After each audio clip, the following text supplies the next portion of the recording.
As I said, we're setting frames and giving you things to think about through a functional approach. Or remember that textbook I said, making communicative language teaching happen?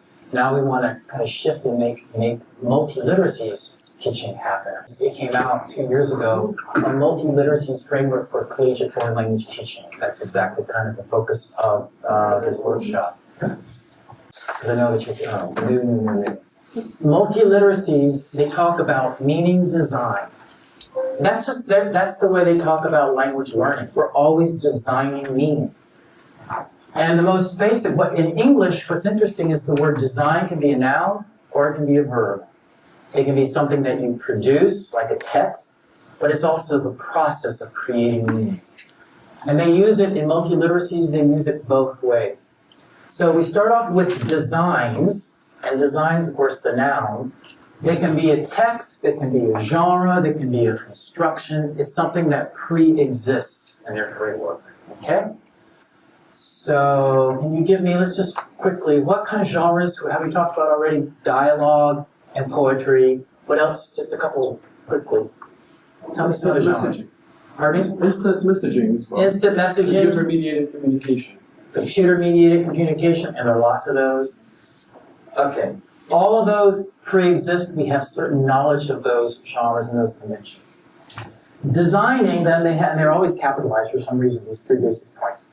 Designing is taking these things and creating something new with them. And then you can actually mash things up, take two genres, as we saw with the dialogue and poem, and put them together to create a hybrid something new. Most of what you produce has already been said. We're not like these geniuses walking around. We're not incredible poets and beautiful thing, pearls of wisdom come out of our... No. You say, hello, how are you doing? Pretty good, and you? Can I have your water? Yes, thank you. I mean, that's the kind... We do have a lot of everyday literal language, but we build on that to create some new meaning. There's a documentary that came out a couple of years ago called Everything is a Remix. He discusses what we're calling the basic elements of creativity. You start, you copy something that exists already out there, that's the genre or the text. Just copy. But then you make a little bit of change here and there. He's going to call that transform. And then you can borrow from somebody else's genre, and you can combine. These are the basic, what he calls the basic elements of creativity. And I want to play you a little 10-minute video.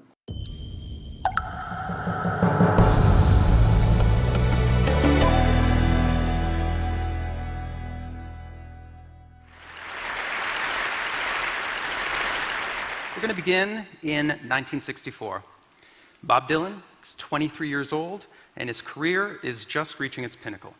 He's been christened the voice of a generation, and he's churning out classic songs at a seemingly impossible rate. But there's a small minority of dissenters, and they claim Bob Dylan is stealing other people's songs. 2004, Brian Burton, aka Danger Mouse, takes the Beatles' White Album, combines it with Jay-Z's The Black Album to create the Gray Album. The Gray Album becomes an immediate sensation online, and the Beatles record company sends out countless cease and desist letters for unfair competition and dilution of our valuable property. Now, the Gray Album is a remix. It is new media created from old media. It was made using these three techniques: copy, transform, and combine. That's how you remix. You take existing songs, you chop them up, you transform the pieces, you combine them back together again, you've got a new song, but that new song is clearly comprised of old songs. But I think these aren't just the components of remixing. I think these are the basic elements of all creativity. I think everything is a remix, and I think this is a better way to conceive of creativity. All right, let's head back to 1964, and let's hear where some of Dylan's early songs came from. I'm going to do some side-by-side comparisons here. All right, this first song you're going to hear is Nottingham Town. It's your traditional folk tune. After that, you'll hear Dylan's Masters of War. In Nottingham Town, not a soul would look up, not a soul would look up, not a soul would look down. Come, you masters of war, you that build the big guns, you that build the death planes, They that build all the bombs. Okay, so that's the same basic melody and overall structure.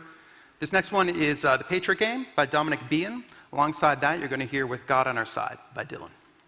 Come all you young rebels, and list while I sing. For love of one's land is a terrible thing. Oh, my name, it ain't nothing. My age, it means less. The country I come from is called the Midwest. Okay, so in this case, Dylan admits he must have heard The Patriot Game, he forgot about it. Then when the song kind of bubbled back up in his brain, he just thought it was his song. Last one, this is Who's Gonna Buy Your Ribbons, another traditional folk tune. Alongside that is Don't Think Twice, It's All Right. This one's more about the lyric. It ain't no use to sit and sigh now, darling, and it ain't no use to sit and cry now.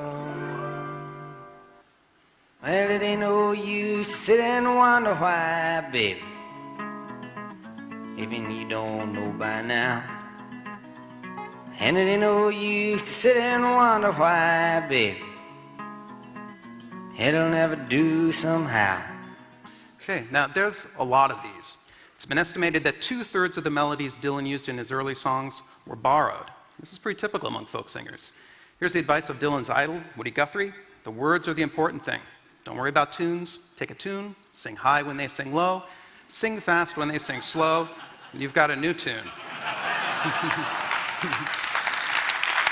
And that's what Guthrie did right here, and I'm sure you all recognize the results. We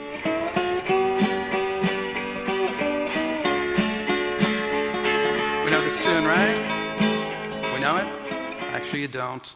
That is When the World's on Fire, very old melody. In this case, performed by the Carter family. Guthrie adapted it into This Land Is Your Land. So, Bob Dylan, like all folk singers, he copied melodies, he transformed them, he combined them with new lyrics, which were frequently their own concoction of previous stuff. Now, American copyright and patent laws run counter to this notion that we build on the work of others. Instead, these laws and laws around the world use the rather awkward analogy of property. Now, creative works may indeed be kind of like property, but it's property that we're all building on. And creations can only take root and grow once that ground has been prepared. Henry Ford once said, "I invented nothing new. I simply assembled the discoveries of other men behind whom were centuries of work." Progress happens when all the factors that make for it are ready, and then it is inevitable. 2007. The iPhone makes its debut. Apple undoubtedly brings this innovation to us early, but its time was approaching because its core technology had been evolving for decades. That's multi-touch, controlling a device by touching its display. Here is Steve Jobs introducing multi-touch and making a rather foreboding joke. And we have invented a new technology called multi-touch.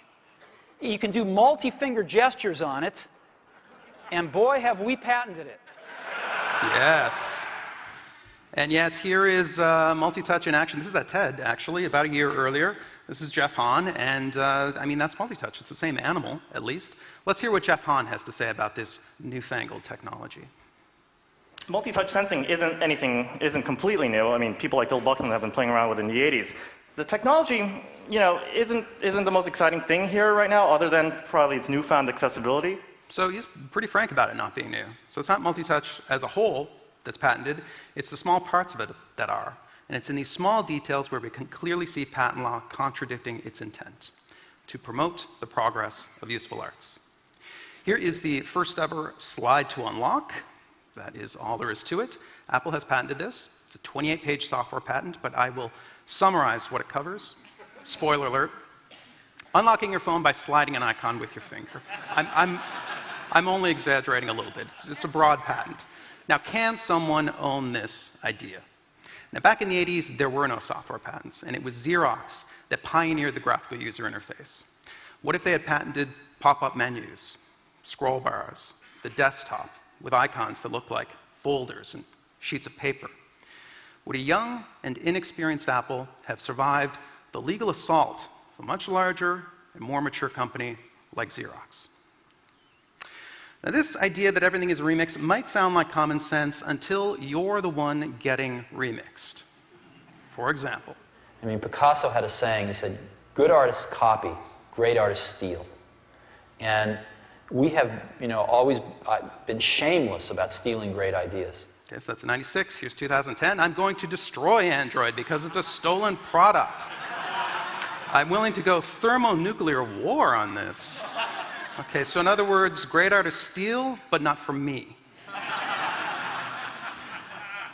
Now, behavioral economists might refer to this sort of thing as loss aversion. We have a strong predisposition towards protecting what we feel is ours. We have no such aversion towards copying what other people have, because we do that non-stop. So here's the sort of equation we're looking at. We've got laws that fundamentally treat creative works as property, plus massive rewards or settlements in infringement cases, plus huge legal fees to protect yourself in court, plus cognitive biases against perceived loss.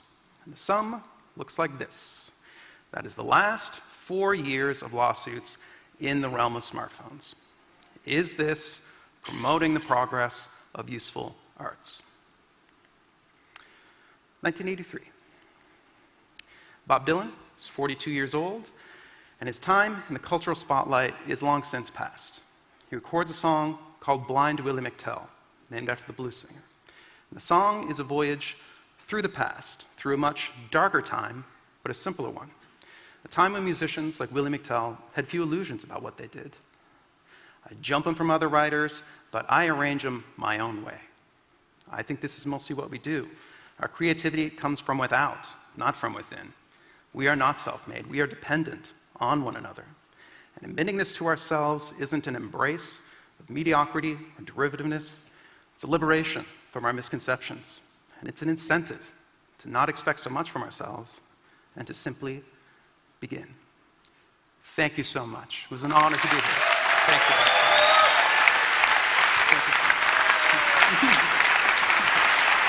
Thank you.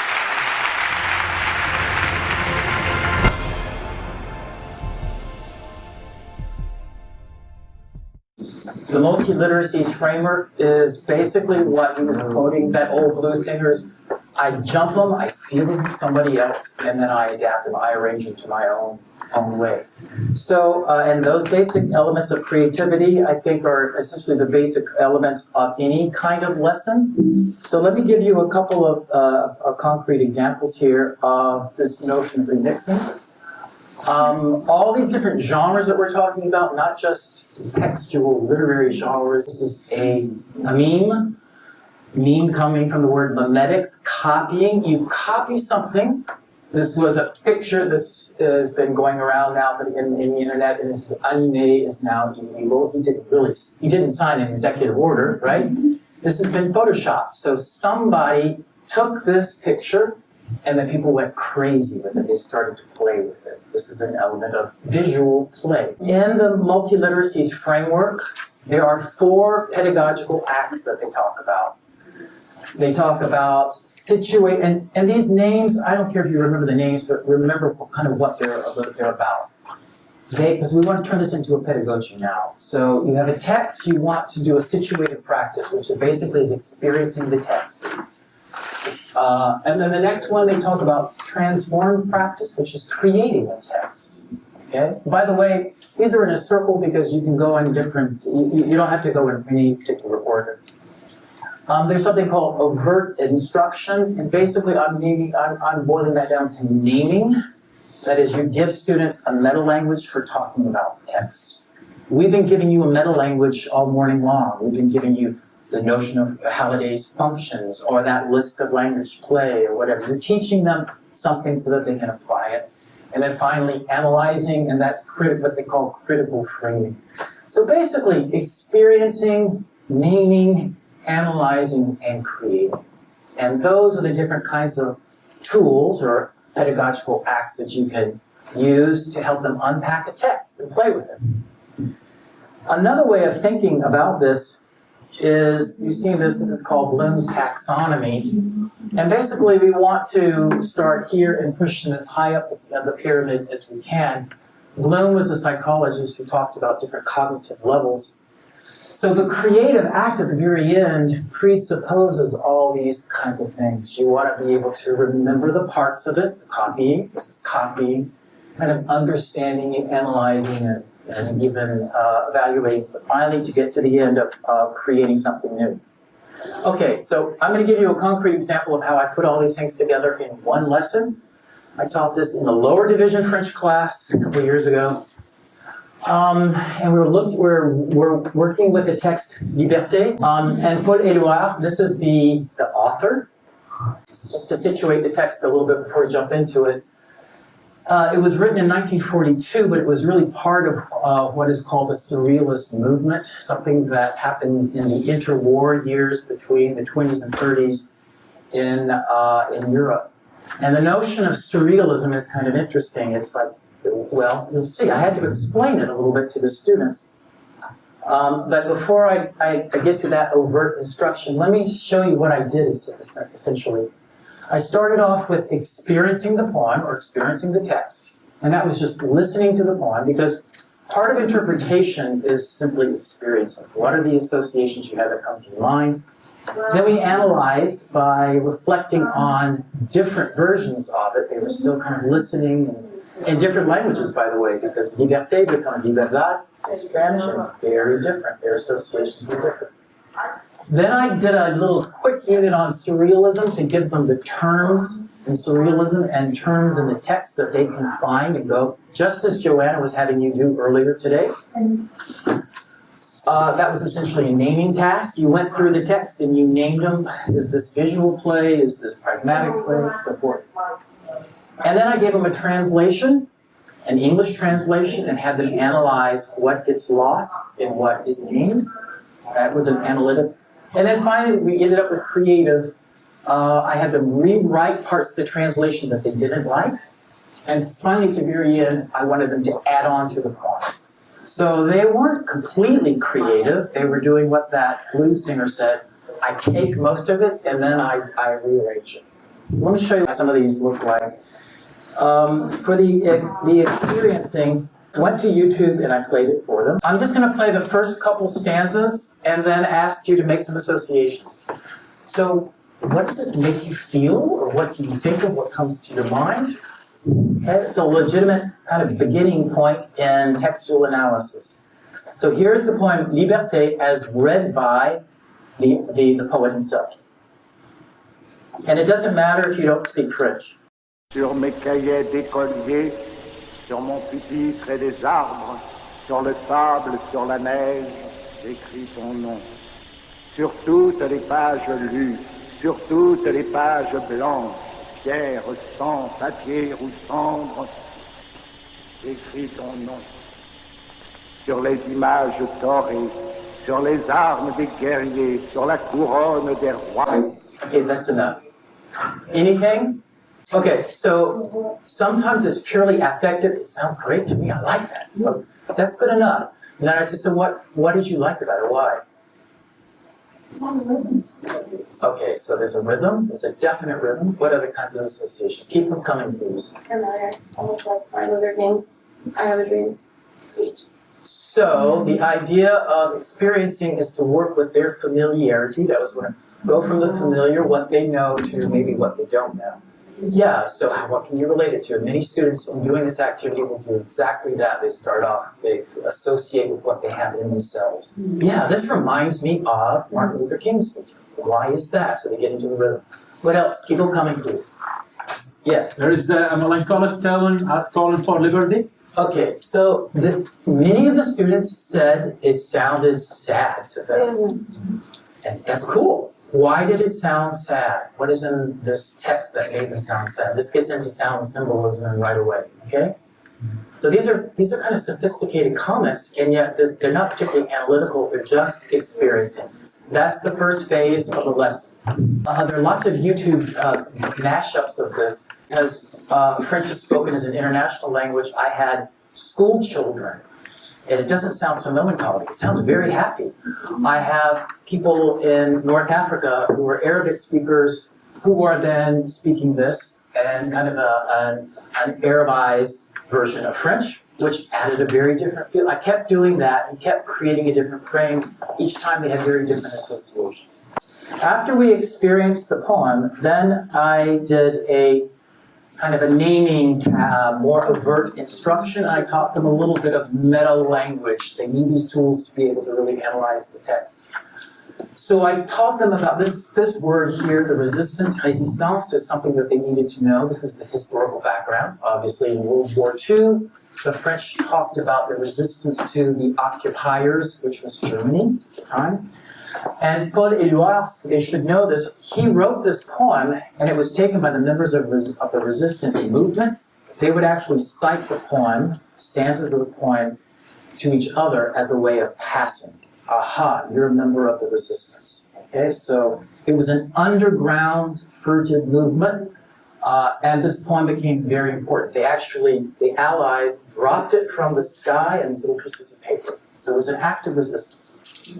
So I teach them about the resistance, but I also teach them about surrealism. And of course, surrealism is manifested in all kinds of, it was an artistic movement, in theater, drama, poetry, literature, and also in visual arts. So one of the things about, I said, so what are the conventions? What's going on here? This isn't reality, but there are these objects that are somehow juxtaposed with other objects, and it's very strange. We have a desert scene, but then we have these melting clocks. The whole point, they're playing, right? This is not a pipe. It's a representation of a pipe. Ooh, okay. So I introduced all these ideas to them, just so they had a vocabulary. And then we did, as I said, we analyzed the poem. But instead of analyzing, like interpreting it, I said, look at the English translation. And I gave them this as an assignment. Go home and look at this line by line. Tell me if this, to you, is a good translation. Sur mes cahiers d'écolier, on my school notebooks. Sur mon pupitre et les arbres, on my desk and the trees. Sur le sable, sur la neige, on the sand, on the snow, j'écris ton nom. I write your name. Okay. I write your name. That's a pretty good translation. But they started to find this translation is great, by the way, finding nuances in language. What gets lost in this translation, by the way? If you don't speak French, you can't do this, but j'écris ton nom, it could be votre nom or ton nom. So we have a choice. Are you going, this is the familiar form, right? I write your name, you're my friend. Okay? So we lose that in the translation because English doesn't make the distinction that you have in Romance languages, right? Between ich and tu. Sur mes cahiers d'écolier, the problem with nouns, there is no true synonymy in language. You have nouns that are close, but it's never the same. So cahier d'écolier, if you look that word up, cahier means like a notebook, écolier means school.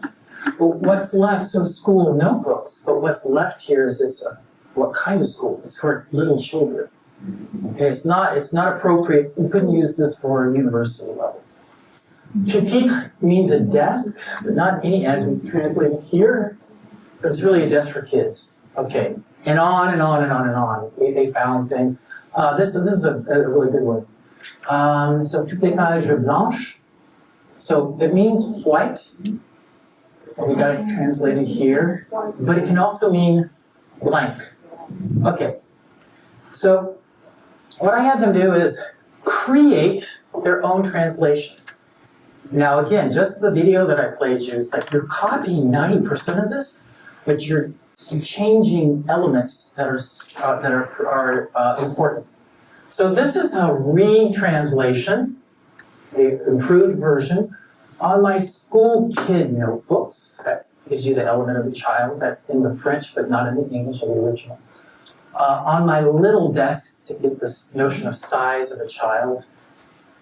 And then somebody said on the still blank pages, right? So this was still, and look, here we have pierre sans papier ou sang. This means pierre, rock, blood, paper, cendre. It was translated in the original as ash.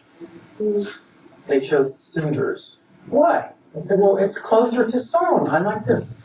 So this got them into the meaning of the words, but also at a kind of a more analytical level.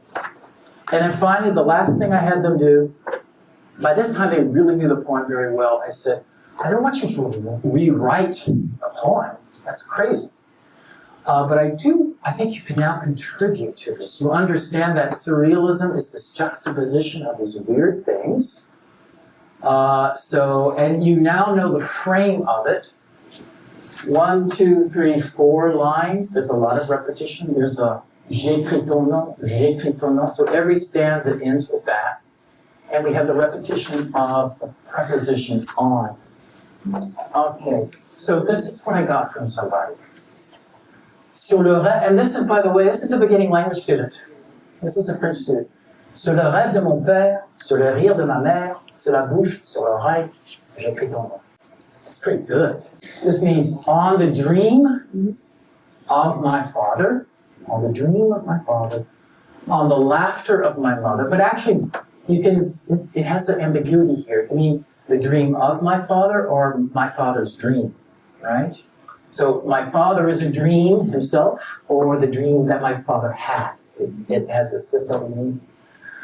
On the laughter of my mother, and a lot of the surrealists had very concrete objects juxtaposed to abstract objects. So, right?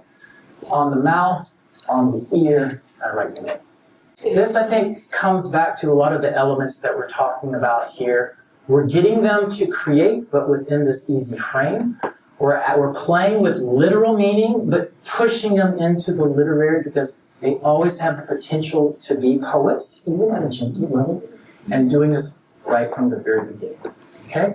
So now you've got the basic concepts, and you have all the tools that you really need. Okay? And you will have to produce a deliverable. We'll give you 2 hours, so there's lots of time. Some of you already have a text.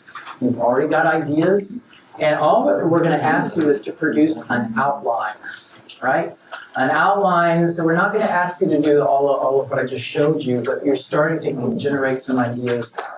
And I'm going to give you, after we come back, a little bit more guidance on what you exactly are creating and how to create it. So it's not completely open-ended, okay?